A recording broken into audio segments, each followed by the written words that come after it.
দর্শক আসসালামু আলাইকুম। প্রথমেই জানাই বাংলাদেশ আন্ডার-19 কে সেমিফাইনালে এশিয়া কাপে যাওয়ার জন্য শুভেচ্ছা এবং অভিনন্দন। আজকে বাংলাদেশের প্রতিপক্ষ ছিল নেপাল এবং তাদের ম্যাচটা ছিল অত্যন্ত সহজ। তো বাংলাদেশ প্রথমে টসে জিতে ফিল্ডিং করার সিদ্ধান্ত নেয় এবং নেপালকে ৩০ ওভারের মধ্যে ১৩০ রানে তারা অল আউট করে। বাংলাদেশের পক্ষে সবুজ ৩ উইকেট পায় ২৭ রান খরচ করে। জবাবে বাংলাদেশের ব্যাটিংটা ভালো হয়েছে, ৩ উইকেট হারিয়ে বাংলাদেশ ১৩০ রান চেস করছে। তা বাংলাদেশের পক্ষে জাওয়াদ আবরার সর্বোচ্চ ৬৮ বলে ৭০ রান করছে। তার এই ৬৮ বলে ৭০ রানটা খুবই গুরুত্বপূর্ণ, কেননা সে অনেকদিন ধরে ফর্মে ছিল না। গত ম্যাচে সে একটা ৯৬ রানে ইনিংস খেলছে, আজকে ৭০ রানে ইনিংস খেলছে। আমি প্রথমেই বলছি এই টুর্নামেন্ট যদি জিততে হয় বাংলাদেশকে অবশ্যই জাওয়াদ আবরার এবং আজিজুল হাকিম তামিম, দর্শক লিখে রাখেন, জাওয়াদ আবরার এবং আজিজুল হাকিম তামিম এরা যদি ফর্মে থাকে তবেই কিন্তু বাংলাদেশ এই টুর্নামেন্ট জিতবে, আদারওয়াইজ কিন্তু বাংলাদেশ এই টুর্নামেন্ট জিততে পারবে না।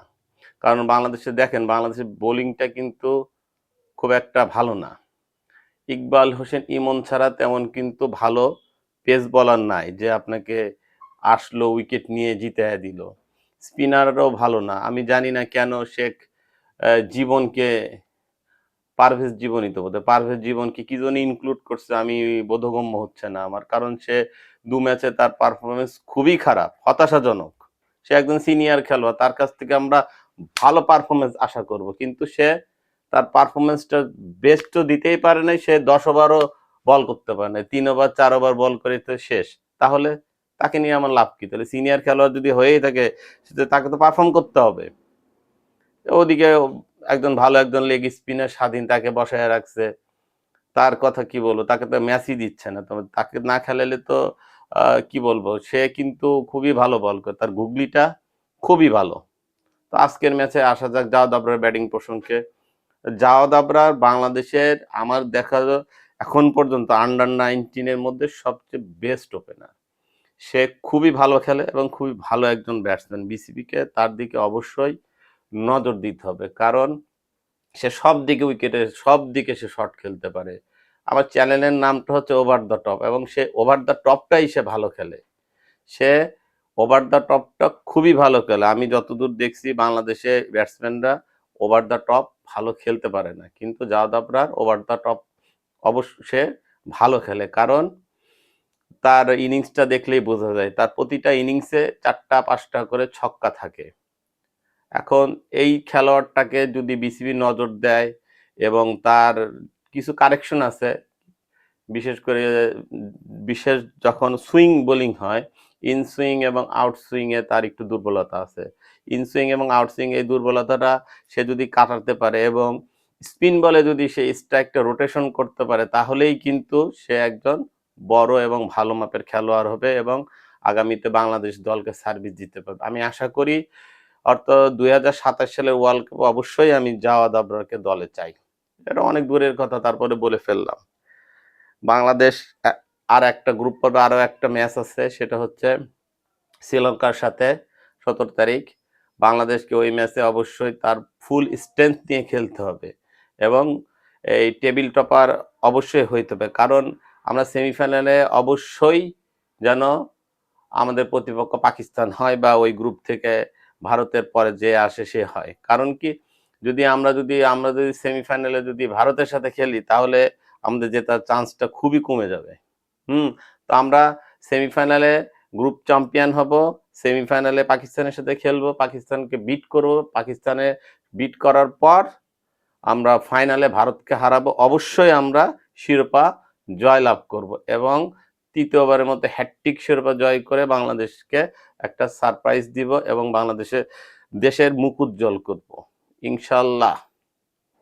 তো ফিরে যাচ্ছি জাওয়াদ আবরারের কিছু কথা প্রসঙ্গে, যে এই খেলোয়াড়টাকে বিসিবির অবশ্যই নজর দিতে হবে। এই খেলোয়াড় ছাড়াও এই আন্ডার-19 টিমে আরো কিছু কিছু খেলোয়াড় আছে যারা বাংলাদেশ দলকে ভবিষ্যতে সার্ভিস দিবে, এটা আমার বিশ্বাস।